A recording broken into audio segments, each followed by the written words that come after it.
दोस्तों, कहानी की शुरुआत होती है घने जंगल को दिखाते हुए, जहां हम एक लड़की को मदद की गुहार लगाते हुए देखते हैं। उसकी पूरी बॉडी खून से लथपथ थी और चेहरे पर कई जख्म थे। वो धीमी आवाज में पूछती है कि क्या यहाँ पर कोई है। तभी उसे पीछे से एक बच्चे के हंसने की आवाज सुनाई देती है। वो पीछे मुड़कर देखती है, पर वहाँ पर कोई भी नहीं होता। ये देखकर वो लड़की बहुत ज्यादा डर जाती है और भागना शुरू कर देती है। वो एक चट्टान के पीछे खड़ी होकर खुद को छुपाने की कोशिश करती है। तभी उसके कानों में अपने फोन की रिंग पहुंचती है। वो जल्दी से फोन उठाती है और झाड़ियों के पीछे छुपकर अपने पापा से बात करती है, लेकिन दूसरी तरफ से कोई भी आवाज नहीं आती है। वो लगातार फोन पर रोती रहती है और अपने फादर से मदद करने के लिए कहती है, लेकिन अचानक उसके सामने एक शख्स आ जाता है जो उसे बेरहमी से मारने के बाद घसीटते हुए यहाँ से ले जाता है। इसके बाद कहानी 4 दोस्तों पर शिफ्ट होती है, जहां हम एंड्रिया नाम की लड़की को अपने बॉयफ्रेंड राहुल और 2 बेस्ट फ्रेंड रेबेका और विक्की के साथ कार में बैठे हुए देखते हैं। ये चारों असल में इटली के एक विला में बैचलर पार्टी करने के लिए जा रहे थे। रास्ते में हंसी मजाक करते हुए खूबसूरत सफर के बाद आखिरकार उस गेस्ट हाउस तक पहुंचते हैं और देखते हैं कि गेट पर एक शख्स हाथ में बंदूक लिए बैठा है, जिसके लंबे लंबे बाल थे और वो दिखने में भी काफी अजीब था। इसलिए चारों दोस्त थोड़ा डर जाते हैं। एंड्रिया कार से नीचे उतरकर उस शख्स से पूछती है कि आखिर वो कौन है और उसके पास ये बंदूक क्यों है। इस पर वो जवाब देते हुए कहता है कि वो इस गेस्ट हाउस का केयरटेकर है और ये बंदूक सेफ्टी के लिए अपने पास रखता है। दरअसल ये गेस्ट हाउस जंगल के बीचों बीच है, इसलिए यहाँ जंगली जानवरों का खतरा बना रहता है, जिनसे सेफ्टी के लिए केयरटेकर को अपने पास बंदूक रखनी पड़ती है। ये सुनकर एंड्रिया भी उसकी बात पर यकीन कर लेती है और फिर अपने दोस्तों के साथ गेस्ट हाउस के अंदर जाने लगती है। लेकिन विक्की अंदर जाने के बजाय अपने फॉलोअर्स के लिए बाहर ही सेल्फी लेना शुरू कर देती है, जिस पर राहुल उसे कहता है कि तुमने मुझसे वादा किया था कि तुम फोन का इस्तेमाल नहीं करोगी। ये सुनने के बाद विक्की उसे अपना फोन दे देती है। राहुल इन तीनों को छोड़ने के बाद यहाँ से चला जाता है और एंड्रिया कैमरा निकालकर रेबेका और विक्की के साथ एक सेल्फी लेती है। इसके बाद फिर तीनों अपने अपने कमरे में पहुंच जाती हैं। एंड्रिया को केयरटेकर ने एक वॉकी टॉकी भी दिया था, ताकि अगर उन्हें कोई प्रॉब्लम है तो वो उसे बता सके। इसके बाद तीनों अपने अपने सामान को अनपैक करती हैं और छुट्टियों को फुल एंजॉय करने का मन बना लेती हैं। थोड़ी देर बाद हम रेबेका और एंड्रिया को झूले पर बैठे हुए देखते हैं, जो एक दूसरे से कुछ बातें कर रही थीं। फिर एंड्रिया उसे अपने साथ रूम में ले जाती है, जबकि उसका वॉकी टॉकी वहीं झूले पर रह जाता है। इसके बाद हम रेबेका को नहाते हुए देखते हैं, जिसे ऐसा फील होता है जैसे मानो उसे कोई देख रहा है। इसलिए वो बाथरूम से बाहर निकलकर लॉन में आ जाती है और इधर उधर देखने लगती है। तभी उसके पास विक्की आती है, जिसे रेबेका सब कुछ बता देती है। वो उससे कहती है कि शायद वो केयरटेकर होगा, क्योंकि वो उसे भी देख रहा था। इतना कहने के बाद दोनों एक दूसरे को किस करने लगती हैं और केयरटेकर उनकी तस्वीर खींचकर एक वॉल पर चिपका देता है, जिसके बराबर में एंड्रिया की फोटो पहले ही लगी हुई थी। खैर, रात को डिनर करने के बाद विक्की, एंड्रिया और रेबेका को एक मुखौटा पहने किलर, जिसे इक्विनॉक्स किलर कहा जाता है, उसकी कहानी सुनाती है। वो उन्हें बताती है कि आज से 50 साल पहले वो एक अच्छा आदमी था। ये सुनकर एंड्रिया उससे पूछती है कि अगर वो अच्छा था तो चेहरे पर मास्क लगाकर क्यों घूमता था। पर विक्की उसे बताती है कि अपनी माँ की वजह से वो किलर बना था, क्योंकि वो उसके साथ बहुत बुरा बिहेव करती थी, जिससे तंग आकर वो एक बार ज्योतिषी के पास गया ताकि अपनी माँ पर काला जादू करा सके। तब ज्योतिष ने सबसे पावरफुल डेमन को बुलाने का फैसला किया और एक घेरा बनाकर तंत्र मंत्र करना शुरू कर दिया।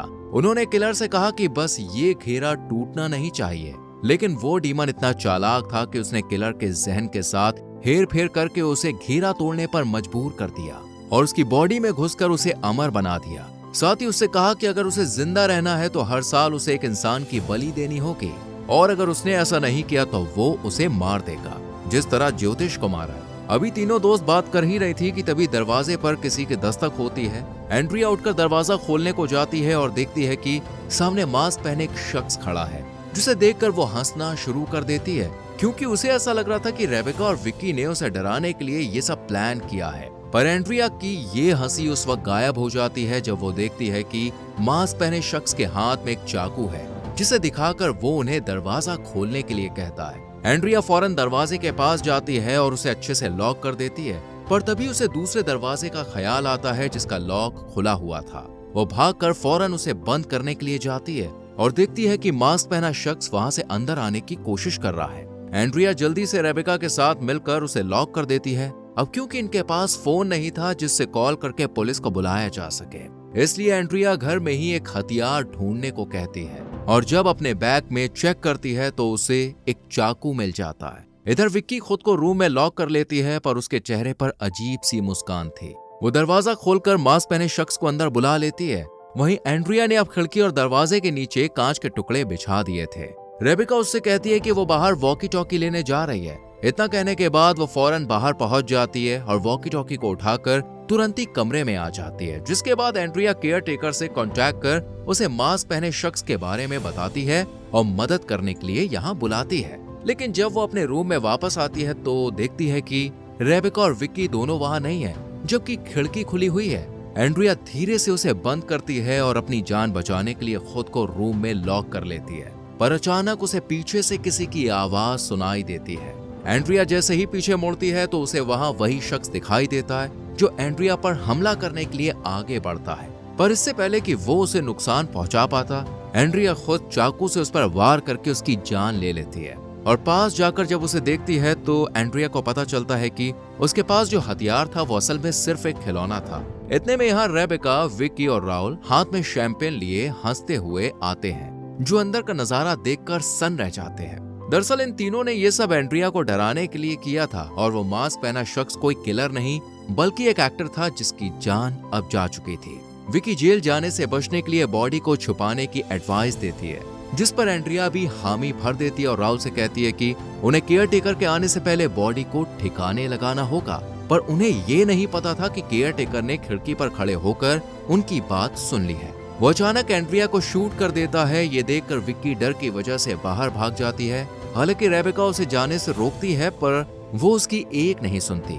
केयर टेकर जब विक्की को अकेला भागते हुए देखता है तो वो उसे भी शूट करने की कोशिश करता है, पर वो किसी तरह बचकर जंगल में भाग जाती है। इधर रेबेका राहुल को फौरन यहाँ से चलने के लिए कहती है, लेकिन वो एंड्रिया को खोने के गम में डूबा हुआ था। इतने में यहाँ मास्क मैन आ जाता है जो राहुल पर हमला करने की कोशिश करता है, पर रेबेका तुरंत एक हथियार उठाकर उसके सर पर वार कर देती है और राहुल को लेकर फौरन यहाँ से भागने लगती है। वो इधर उधर कार ढूंढने की कोशिश करती है, पर तभी यहाँ मास्क मैन आ जाता है जो रेबेका के बाल पकड़ लेता है। ये देखकर राहुल उसे बचाने के लिए मास्क मैन पर अटैक करता है, पर वो एक चाकू से ही उसे घायल कर देता है। रेबेका जो खुद भी जख्मी हो गई थी, वो राहुल को ऐसे मरने नहीं देना चाहती थी, इसलिए वो हिम्मत करके पीछे से मास्क मैन का गला पकड़ लेती है और उसे दबाने की कोशिश करती है, पर वो अपने चाकू से उसे और ज्यादा जख्मी कर देता है। इधर राहुल जो ये सब देख रहा था, वो मास्क मैन का ध्यान भटकाने के लिए उस पर पत्थर फेंकना शुरू कर देता है और उसे अपनी तरफ बुलाता है। मास्क मैन अब रेबेका को तो छोड़ देता है और राहुल को मारने के लिए उसकी तरफ पड़ता है। राहुल मौके का फायदा उठाकर रेबेका को कार की चाबी दे देती है ताकि वो उसमें से फोन निकालकर पुलिस को कॉल कर सब कुछ बता सके। ये देखकर मास्क मैन गुस्से में जोर से चीख मारता है। वहीं दूसरी तरफ हम विक्की को देखते हैं जो अपनी जान बचाने के लिए एक पेड़ के पीछे छुपकर बैठी हुई थी, पर केयर टेकर लगातार उसे ढूंढ रहा था और अब वो विक्की के बिल्कुल करीब पहुंच चुका था। विक्की जो अपनी सांसें थामे पेड़ के पीछे छुपी हुई थी, उसे अचानक एहसास होता है कि शायद केयर टेकर को उसके बारे में पता चल गया है, इसलिए वो वहां से उठकर कहीं और छुप जाती है। पर केयर टेकर को यही लग रहा था कि विक्की उस पेड़ के पीछे है, इसलिए वो धीरे धीरे टॉर्च की रोशनी में वहां पहुंचता है और जैसे ही पेड़ के पीछे देखता है तो उसे कहीं भी विक्की दिखाई नहीं देती है, इसलिए वो आगे बढ़ जाता है। इधर हम राहुल को देखते हैं जो बहुत ज्यादा जख्मी हो गया था, लेकिन वो फिर भी हिम्मत नहीं हारता है। वो एंड्रिया की जान का बदला लेना चाहता था, इसलिए एक लकड़ी की छड़ी से मास्क मैन के ऊपर वार करने लगता है और उससे कहता है कि मैं तुम्हारा घटिया मास्क तोड़ दूंगा। ये सुनकर मास्क मैन को गुस्सा आ जाता है। वो लोहे की एक रॉड उठाता है और उससे राहुल पर अटैक कर देता है। राहुल मास्क मैन के वार से बचने के लिए पीछे हटने लगता है। अचानक उसका पैर एक ट्रैप में फंस जाता है, जिस वजह से वो ना आगे बढ़ पाता है और ना ही पीछे जा पाता है। राहुल जोर जोर से चीखना शुरू कर देता है क्योंकि अब उसे एहसास हो गया था कि वो शायद जिंदा नहीं बच पाएगा। उसके चीखने की आवाज रेबेका के कानों में भी पहुंचती है, इसलिए वो फौरन चाबी लेकर उस जगह पहुंच जाती है जहां उनकी कार खड़ी थी। पर वो ये देखकर दंग रह जाती है कि यहाँ अब कुछ नहीं था, यानी उनकी कार गायब हो चुकी थी। रेबेका विक्की को आवाज लगाने लगती है, लेकिन तभी वहां पर एक बच्चा आकर उसे शांत रहने का इशारा करता है, लेकिन वो कौन था और कहां से आया था ये बात रेबेका को समझ नहीं आ रही थी। इधर विक्की जो किसी तरह जंगल से भागकर गेस्ट हाउस के मेन गेट तक आ गई थी, वो गेट को खोलने की कोशिश करती है, लेकिन वो अंदर से लॉक्ड था। इसी दौरान विक्की की नजर राहुल पर पड़ती है जो उसे देखते ही कुछ इशारा करता है और दोनों यहाँ से निकलने के लिए दूसरे प्लान पर काम करना शुरू करते हैं। इतने में राहुल के पास मास्क मैन आ जाता है, जिसे वो बातों में उलझाने की कोशिश करता है ताकि विक्की प्लान को अंजाम देने में कामयाब हो सके।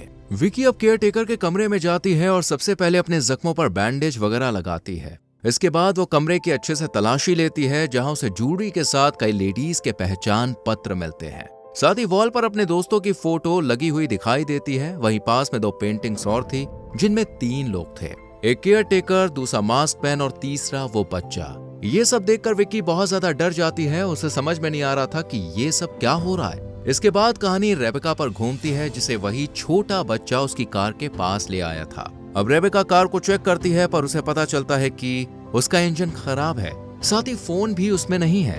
ये देखकर वो बहुत ज्यादा परेशान हो जाती है, लेकिन तभी वो लड़का उसे कॉल करने के लिए लैंडलाइन फोन देता है, जिसके जरिए रेबेका पुलिस को कांटेक्ट करने की कोशिश करती है। लेकिन वो फोन काम नहीं करता, क्योंकि उसकी लाइन कटी हुई थी।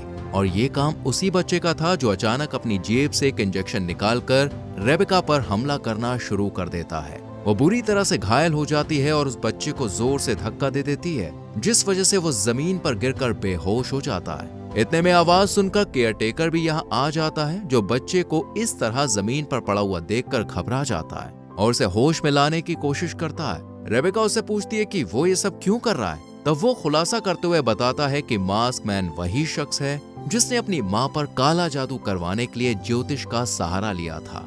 उसके शरीर में डीमन मौजूद है, जिसे बाहर आने से रोके रखने के लिए इंसानों की बलि दी जाती है। अगर उन्होंने ऐसा नहीं किया तो वो दुनिया में तबाही मचा देगा। यहाँ पर हमें पता चलता है कि मूवी की शुरुआत में हमने जो लड़की देखी थी वो भी इन्हीं का शिकार थी। हालांकि रेबेका को उसकी बात पर यकीन नहीं होता, बल्कि उसे ऐसा लगता है कि केयरटेकर अपने क्राइम को छुपाने के लिए झूठी कहानी बना रहा है। इसलिए वो फोन के रिसीवर से उसके सर पर वार कर देती है और तब तक मारती रहती है जब तक कि उसकी जान चली नहीं जाती। इसके बाद रेबेका उसकी गन उठाती है और विक्की और राहुल को बचाने के लिए निकल पड़ती है। इधर हम देखते हैं कि मास्क मैन ने विक्की को पकड़ लिया है और वो उसका गला दबाने की कोशिश कर रहा है। विक्की किसी तरह पीछे पड़ी एक बंदूक को चुपचाप उठा लेती है, पर अनजाने में खुद के हाथ पर ही शूट कर देती है और फिर मास्क मैन को मारने की कोशिश करती है, लेकिन वो एक ही वार में विक्की को इस दुनिया से रुखसत कर देता है। वहीं दूसरी तरफ रेबेका हाथ में गन लिए फिर से गेस्ट हाउस में कदम रखती है। तभी उसकी नजर पेड़ के पास बैठे राहुल पर पड़ती है, जिसके पैर में ट्रैप फंसा हुआ था। वो उस ट्रैप को निकालने में लग जाती है, लेकिन राहुल उससे कहता है कि तुम्हें यहाँ से चले जाना चाहिए। पर रेबेका उसे इस तरह से अकेले छोड़कर जाना नहीं चाहती थी, इसलिए वो ट्रैप को फिर से खोलने की कोशिश करती है, लेकिन वो राहुल के पैर में बुरी तरह से गड़ चुका था, जिस वजह से उसे बहुत तकलीफ हो रही थी।